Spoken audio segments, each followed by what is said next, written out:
like what kind of bacteria we have in culture, and just above it you can see there is clip to set our slides. This is nothing but our clip. Here we can set our slides, okay, and above it it is nothing but our objective lens. So we have 10x, we have 45x, and we have 100x. That x means what we will discuss later.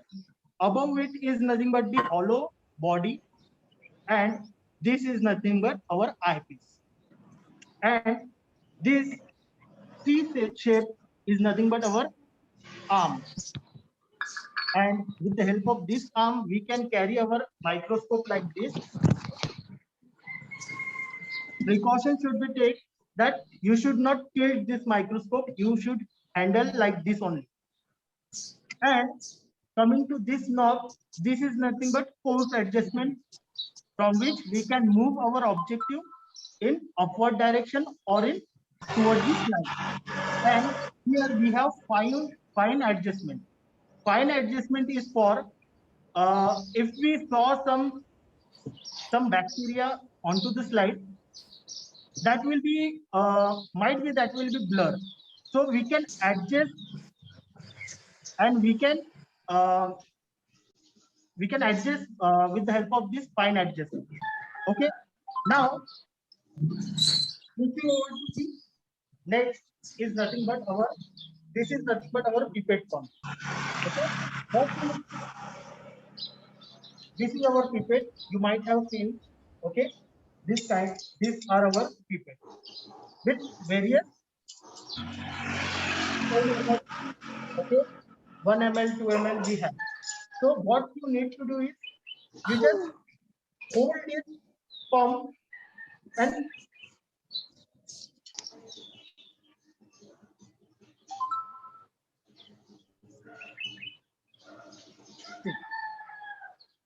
what you can do, just press here, okay, and put your pipette inside this hole, and with the help of this knob, you can actually suck the reagent. Whatever quantity you want, you can suck up to it with the help of this pipette pump. So there is no need of using mouth because some chemicals are like volatile chemicals which will get into our throat and it will cause problem. So we, in such condition, we use pipette pump.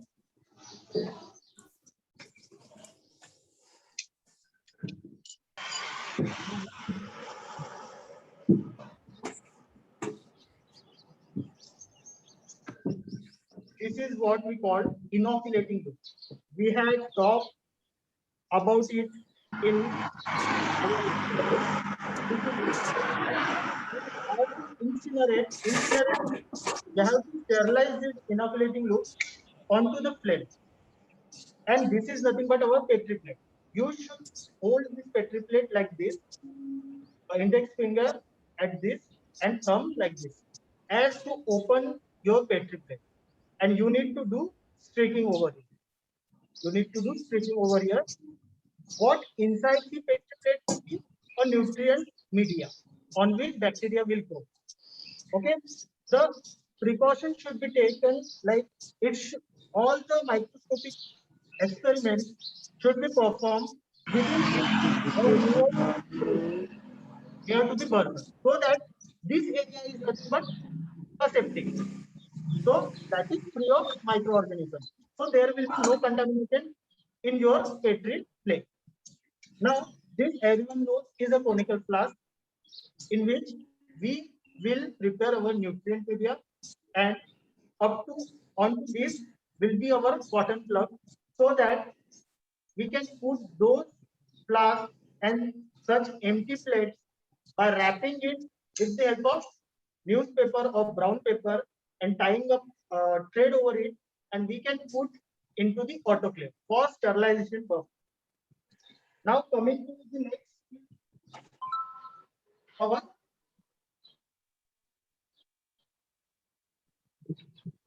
this is our colony count. Just put your Petri plate like this. Okay, just put your Petri plate like this, and you have to count the colonies, the bacterial colonies. That's why this instrument name is nothing but the colony counter. And all of you know about this measuring cylinder. We have various volumes of measuring cylinder over here. So as to make our medium, as to prepare our medium. Now switching to the incubator.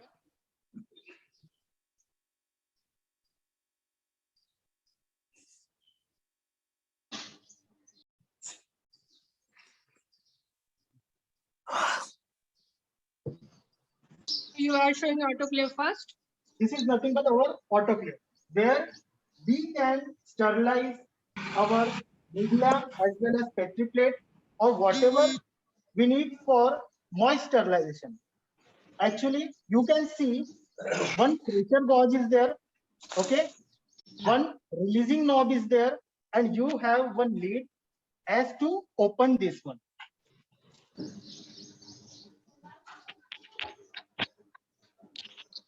Inside this, you can find one steel bath is there, one steel tub is there, okay? Now, what we have to do, we have to put here the nutrient, whatever we will be having inside the conical flask.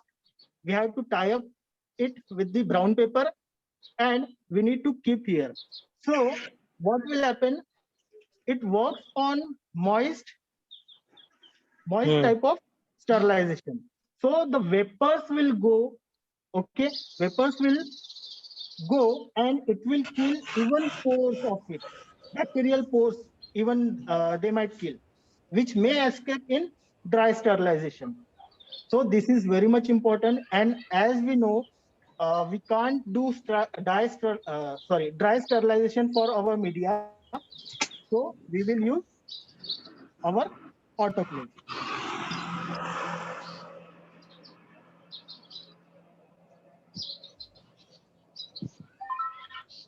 We are going to the instrumentation lab. Here, as I told you, our biotechnology laboratory is divided into two parts. Who are late, you can, for you, I am telling you repeatedly that our biotechnology laboratory is divided into two parts. This is all our instrumentation lab, and this is our working lab. Here, the students perform the practicals, and this is instrumentation lab.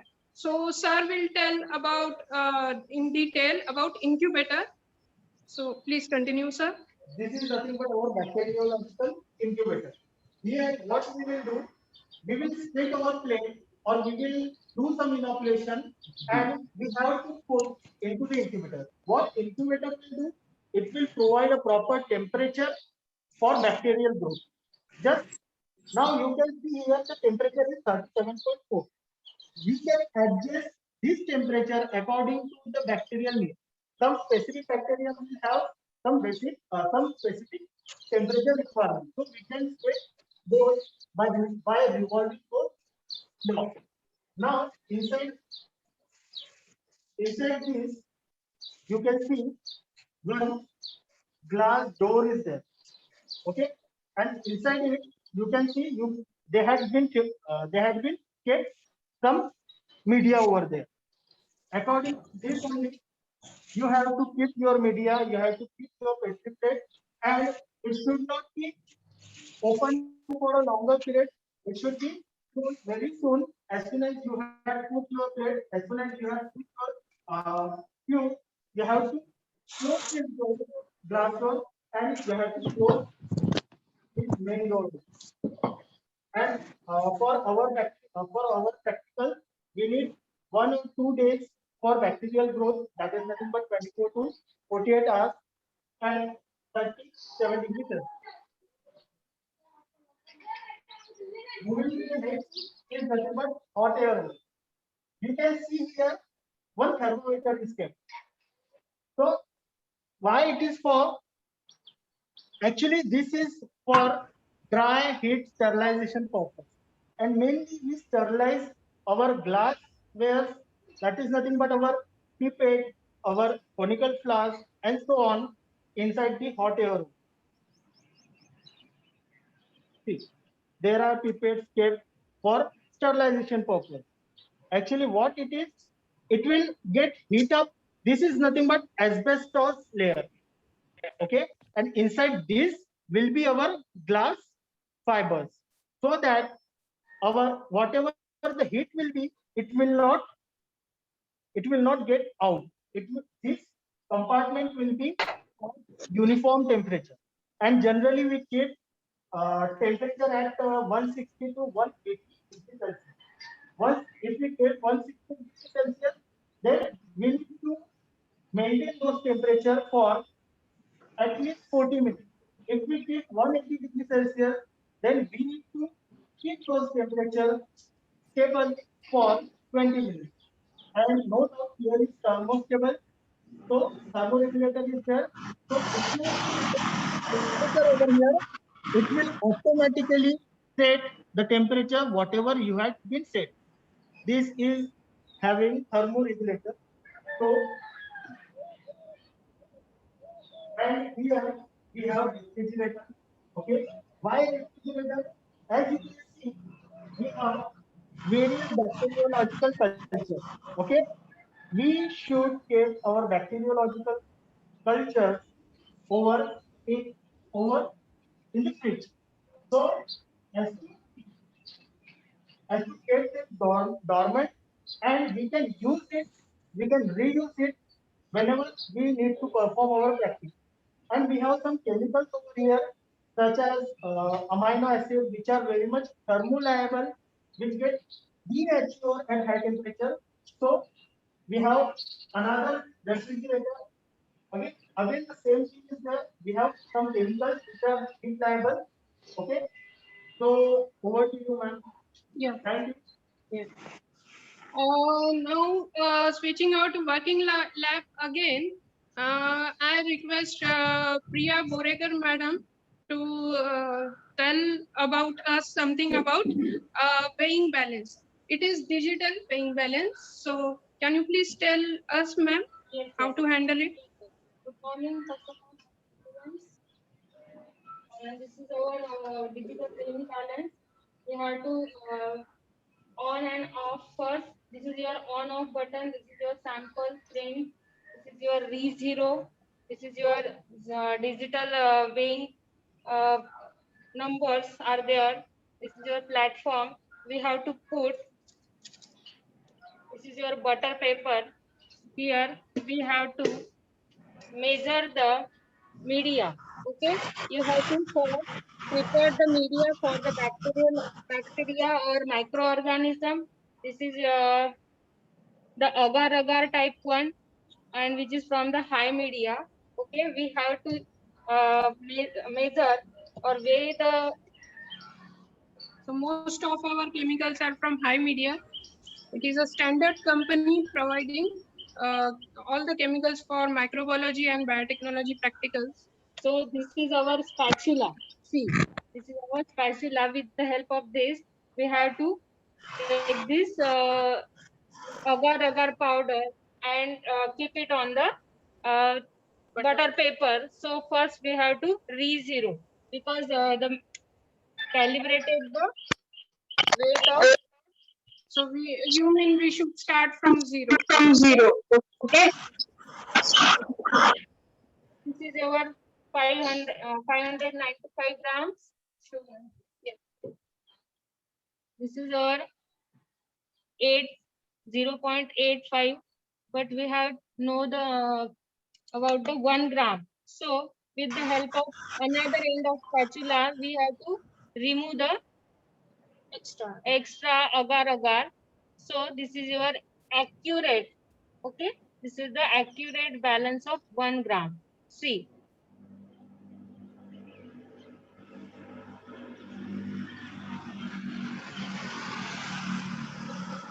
Okay. Okay. So after handling that, we have to prepare or make sure the weighing balance should be off after the every use, and it should be clean with the cotton plug. Okay. And bottles and all the with flows because they are very hygroscopic in nature. Another thing is your digital weighing balance. Okay, this is the digital weighing balance. So you have finished for digital weighing balance and you are turning Yes. towards digital colorimeter. Yes. So digital colorimeter we are using for the estimation of DNA, proteins, etc. types. Here we are using the different test tube holders that is known as Q8. That is called as Q8. This is the Q8. Okay. This is keeping the here the test tube holder is there. These are the different types of filters. Yeah. These are the different types of filter, and these are the different types of nanometer ranges. It is a absorbance and transmission. Okay, absorbance and transmission method, or here the core and fine adjustment. So we have to adjust first with the absorbance and the transmission. For that purpose, we are using the Beer's and Lambert's law. Okay, students. So this is another our digital colorimeter also here. Yeah, so we have got two digital colorimeters and then one vortex also for mixing the chemical components. Here, if you kept the append off with chemicals here, you can vortexes. It will mix all the chemicals. Again, this is the filter range, working range, that is the 700 IR UV, UV that is 400 to 410, 450 to 410. That is the ranges of the filters. So we are using the colorimeter. That means the colored solution are here to use for the identify the concentration of different proteins and DNA and etc. So now we will Next, see our about instrument is that is water bath. So in this water bath, we are using the here coil is there, and with the plug we have to on this and these are setting that is 100 here, 100 degree centigrade or more than. So this is the on and off button also, and we have to keep this water inside this, and the water level should be like this. Just after that, we have to put this lid, and this lid here there are the different types holes are there for the purpose of single test tube. You have to boil here. Then for the two or three types of test tubes are there different, and for the conical flask we are also using the this type of lids. According to the instruments, we are changing the lids also. okay. So there are adjustments to change the leads according to your tubes. If there are more tubes, you have to remove one lead. If you are again more tubes, you have to remove the two more leads. Now turning towards, we have also got These are the gel electrophoresis assembly. This is the gel casting tray. Okay, having the anode and the cathode series with the two another casting tray having the comb. It is called as comb. Gel casting, yeah, gel electrophoresis comb. So we have to keep here and add the gel agar gel from this side. So you have to remove the after the solidify the agar gel the with the help of comb we have prepared the wells. Okay, like this we have to remove that type of combs also. And here we are adding the different types of EDTA solutions which are required for the isolation of genomic DNA, required for the gel electrophoresis in the plasmid DNA isolation, in the restriction digestion also. And we all this attached to the power pack with the electric supply. Here are the two wires, that is anode and the cathode. We have to keep the rods here. And here Yes. 50 milliampere and the 100 milliampere electric current is passed from there, and the gel is run from the from here from comb side to the another side. Okay, so here gel electrophoresis assembly we are seen in the different DNA sequencing topic also. Okay, So so it is important for second year and final year students. You should pay attention to this because you have in syllabus all about the gel electrophoresis, and then SDAS page in fourth sem also you have got electrophoresis. So this is for especially for second year and final year students to know about how to cast gel in gel assembly. here this is the appendrop tube we are using in the genomic practicals, especially restriction, digestion, and plasmid DNA isolation. And this is the base of that appendrop tube. Okay, switch toward the centrifuge. Or you can show UV transilluminator.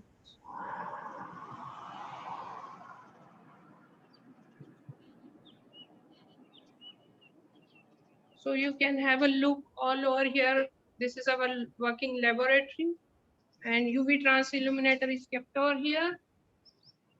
Here is the UV trans illuminator. This instrument mainly used for the after the gel electrophoresis, that electrophoresis casting gel is there. We have identified the different types of bands. Okay, so for band purpose, we have seen the UV trans illuminator on put the UV gel, that is gel electrophoresis after the preparing the running the gel.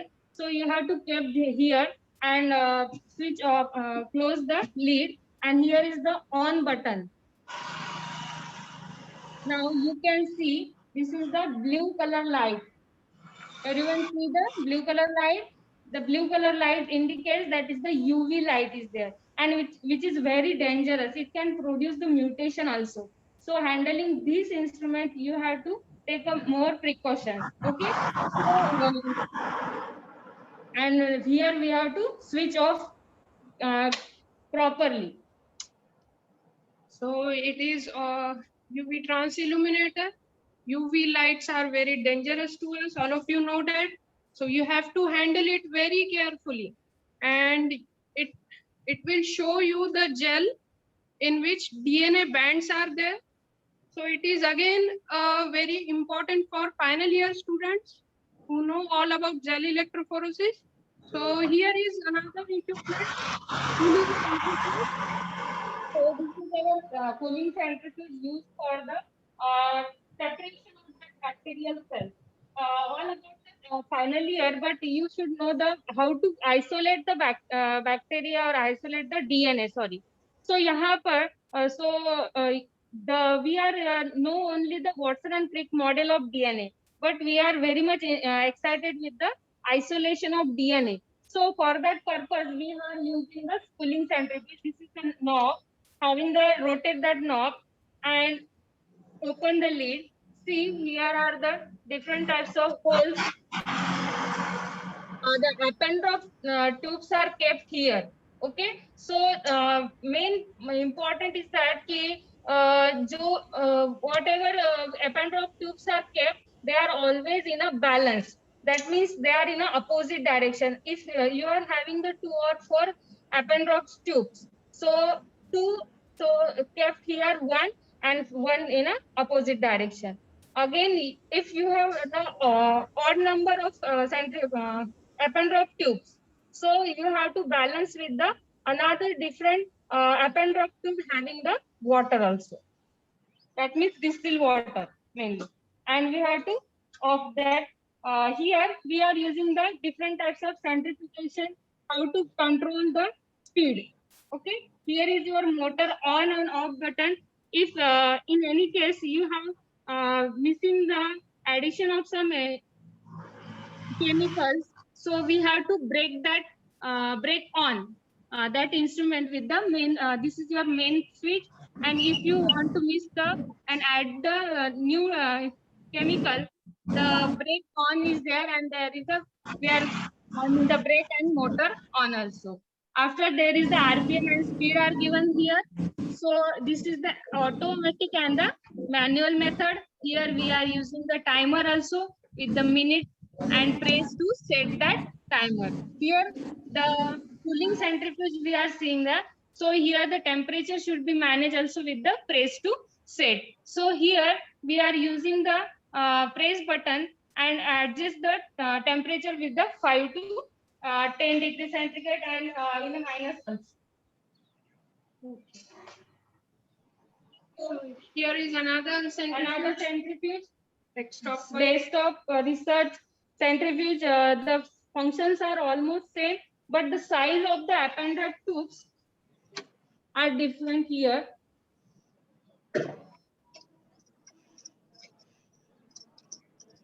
This is the lid.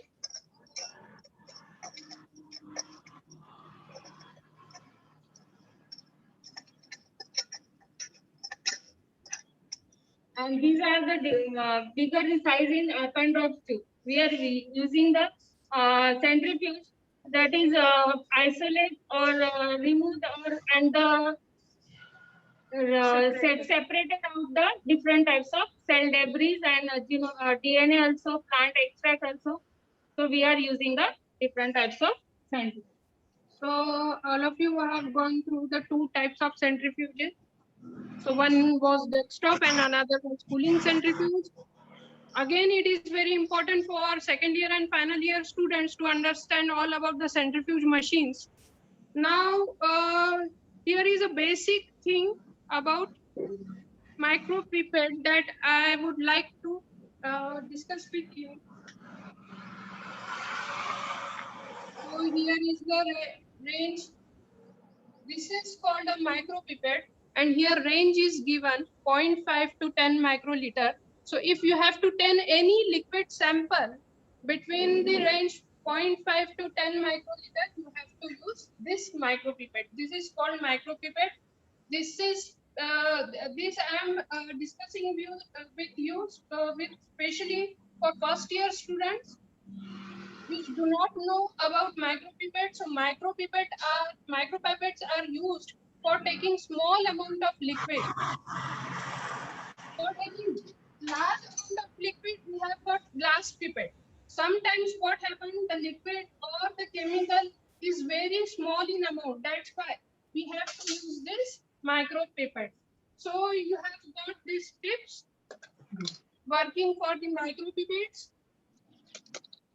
So as you can see, this is very loose tip, so it will not adjust with this micropipette.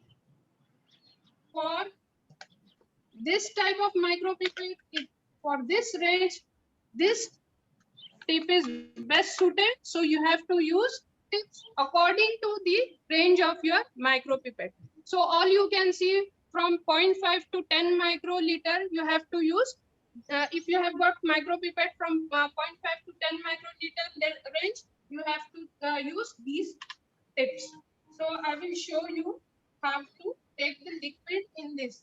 So micropipette have got two systems here. One is single press like this, and one is double press.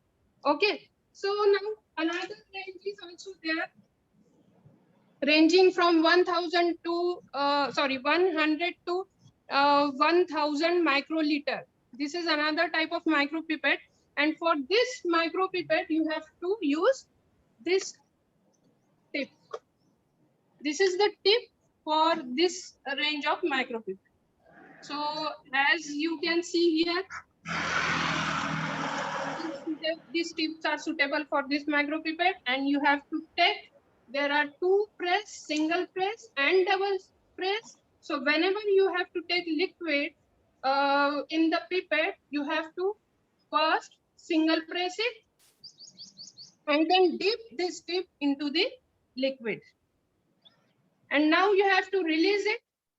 You don't have to double press it now. And if you want to pour this liquid which is in a pipette in the another beaker, now you have to double press it. So it is basic for all micropipettes that you have to first single press it, dip in the liquid, release your thumb, it come into the liquid comes into the tip, and then when you have to release in the another beaker, double press it. So first you have to single press it, dip it, and then release it. You don't have to press it again in the same beaker. If you want to take it another beaker, double press it and then release it. So two types of adjustments are there, single press and double press. And now how to discard this tip? You don't have to touch this tip with your hands or anything like touching here and there. It will contaminate your sample. So what you have to do, you have to discard it. There is a system in the micropipette to discard the tip. So what you have to do, you have to press here so that your tip gets discarded automatically. So you don't have to remove the tip by your hand. It will discard from the pipette. If there is a system, it will discard automatically. Okay, so here we have got in our lab 100 to 1000 microliter range of tip. As I showed you before, 0.5 to 10 microliter range of tips. Again, there is pipette. Again, there is one more pipette, 0.5 to 10 microliter. So here we have got different ranges, pipette of different ranges.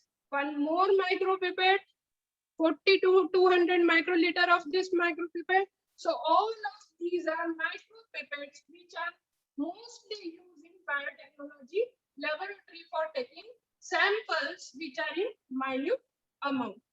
So now again I will again it is I will switch it, flip it.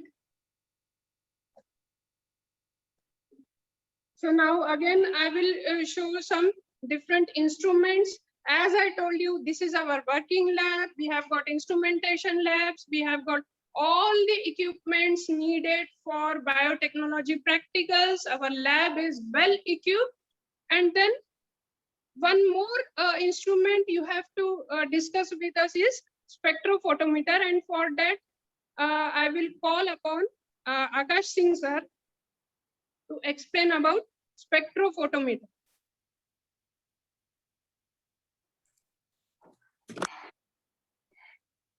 Hello, ma'am. Hello, everybody. Good morning, sir.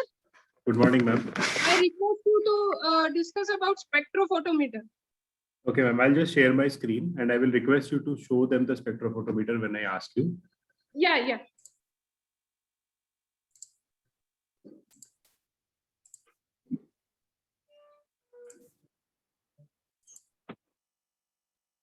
Okay, everybody. So as you can see, I am representing two instruments over here. On the left corner that you see is called as a spectrophotometer, and on the right corner that you see is called as a PCR, or a polymerase chain reaction machine. So we will quickly be seeing the principles behind this machine, and then ma'am will be showing you the actual machine setup that we have in our laboratory. A spectrophotometer basically is an instrument that is required, which is based on the principle of light, and this instrument is required to find out about substances that might be present inside your solution and substances that are not really being readied by your, for example, I just read it out for you. The uses of spectrophotometer. It is useful to determine the absorbance and transmission of characteristic wavelengths of radiant energy by a chemical species in solution. And it is important to identify organic compounds by determining the absorption maximum. What happens is sometimes you might have a substance that is present in your solution and you have not been able to detect it, or you are definitely going to require the amount or the concentration of that. Okay, is something moving over here? Okay, so you might also want to know about the concentration that is present inside your solution. So to know about the unknown concentrations or to know about the unknown components of a solution, spectrophotometer is used. The principle that is used over here is very simple. As you can see in the three diagrams A, B, and C over here, you can see the passage of light from different mediums basically changes. If light travels from air to water, it deflects. If it travels from a lighter medium to a denser medium, it deflects. And then if it travels from a very light to a very dense medium, the deflection is more. This is called as a diffraction. Based on this, the spectrophotometer uses a principle. We'll just discuss the spectrophotometer principle over here. In a spectrophotometer, there is a very important light source. A light source is something like a light bulb. The light bulb sends its light energy to something called as a lens. The lens concentrates this energy into a prism. I think everybody of you must be knowing about a prism. A prism breaks down the light into different individual components or individual different colors or wavelengths. The wavelength that we set over here is then sent to the solution. The solution consists of your solute. The solute absorbs the energy and the remaining energy is then transferred to the display or the detector. And that is what you see over there. What you are seeing on the left are the sample cuvettes. This is how your sample cuvette or the sample holder of a spectrophotometer looks like. And on the right is something called as your actual spectrophotometer. I will request ma'am to please show them the actual spectrophotometer that we have. Yeah. Okay, so what you are seeing over here is an actual spectrophotometer. On the top, if you can show ma'am, there is a black color window. If you open that window, that is the place where you hold your cuvette or you put in your samples. Okay. Just above that is a knob which is very much useful for finding out the energy that you want to transmit or the wavelength that you want to set over here. Okay. The most important or the most interesting aspect of this machine is this is like an extended colorimeter that ma'am had shown you. But the wavelengths that can be used over here are a lot. Okay, so you can see the sample holder and the cuvette holder over here. This is where your glass or your quartz cuvettes will be put. So as I was telling you, this is an extended colorimeter. The colorimeter works from 400 to 700 nanometers, whereas your ultraviolet visible spectrophotometer works from 180 nanometers to 750 nanometers. So that is an extended colorimeter. Ma'am, if you can show the controls. Yeah. Yes, sir. You can show the buttons also now. Yeah. Okay, so there are a lot of buttons that you can see over here. On the left is obviously a small pulley that is required to put in the cuvette and release the cuvette. And then you have two adjustment screws. One is a coarse adjustment and one is a fine adjustment screw for finding out the absorbance or the transmittance. There are two things. Either you can get the absorbance, the amount of light that has been absorbed, or the transmittance, that is the amount of light that has not been absorbed, that is going directly to the detector. Then if there is a small screen which shows you the final readings. And then there is obviously again two more screws to set up your wavelengths over there. Okay. And then finally you have certain switches, as you can see. These switches are basically to set either the percentage transmittance, the percentage absorbance, or finally finding out the concentration. Then there is an on-off switch, a red color on-off switch that you can see over there. These switches are basically useful for switching on or switching off the light source. So there are two light sources. One is a normal light source and another is a tungsten light source which generates ultraviolet light for you. So when you are operating in 180 nanometer to 300, 350 nanometer range, you need an ultraviolet light source. And that is what this spectrophotometer is able to do. Okay, ma'am. So we'll move on to the next instrument. I'll just share my screen again.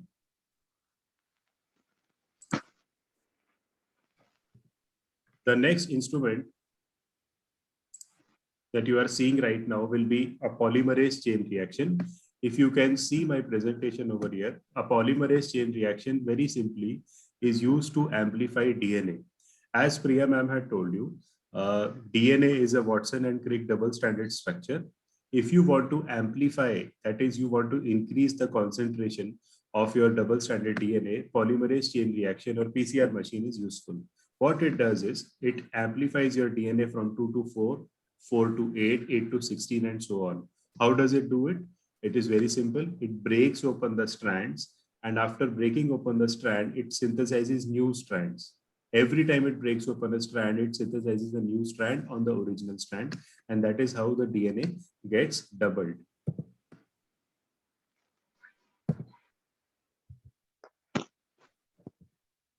Okay, so what are the uses of PCR? PCR, the most important use is obviously in forensic science. When you have DNA samples, hair samples, when you have semen samples that are present at a crime site, the DNA in that is very much limited. Now, since the DNA in that is very much limited, what happens is that DNA needs to be amplified n number of times so that more analysis can be done about it. Then it is also useful in genetic research, phylogenetics, that is to find out evolutionary relationship, food and agriculture, environmental microbiology, consumer genomics, and obviously medicinal biology. Okay, so I was talking about the principle of amplification. For DNA to be doubled, there are two strands of DNA that everybody has in their cells. When these strands are separated using heat, it is called as denaturation. Upon denaturation, these small strips of DNA start getting attached to the larger single strands of DNA. When this is attached, this is done with the help of an enzyme called as DNA polymerase, and this is how your DNA gets doubled.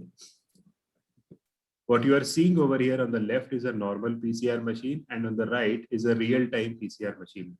I would request ma'am to show our PCR machine. Okay, so as you can see, the PCR machine has a black top. Ma'am, can you open the top? Yeah.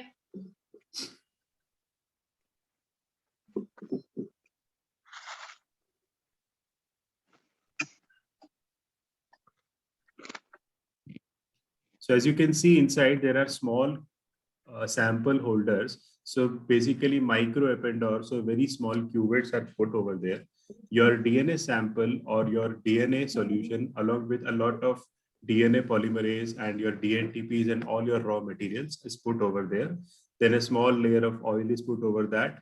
The steel casing that you are seeing is very important because steel is basically a very good conductor of heat, and the whole DNA setup or the whole annealing and then the final creation of new DNA takes place at a higher temperature. So this goes on to 90 degrees, then comes to 70 degrees, and then finally to 40 degrees.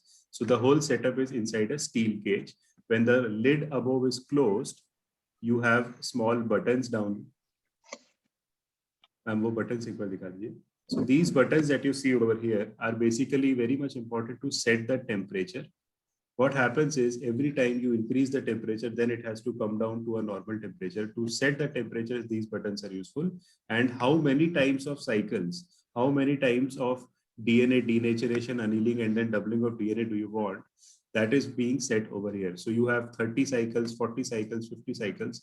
As you can see the name thermocycler. Thermocycler ye isliye bolte hain because basically the temperature increases and then it comes down, and it is obviously in the form of a cycle. So multiple times the whole cycle is repeated, and that is why it is called as a thermocycler. And as I can again tell you that these experiments are done in micro Eppendorf tubes, very small size tubes. So the whole solution is not never going to be above 2 ml, 3 ml or 4 ml of solution. So this is about the PCR. So we have covered two very important instruments that we have in our laboratory, spectrophotometer and PCR machine.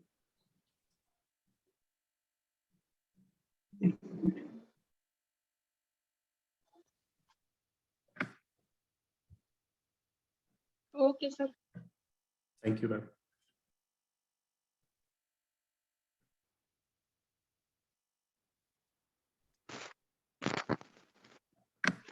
So you can also see here lots of chemicals are there in our laboratory. All the chemicals used in microbiology practicals and biochemical practicals, biotechnological practicals, small bio practicals, all the chemicals and glasswares are there. So again, we have got all the equipments, and anybody have got any questions, you can ask now.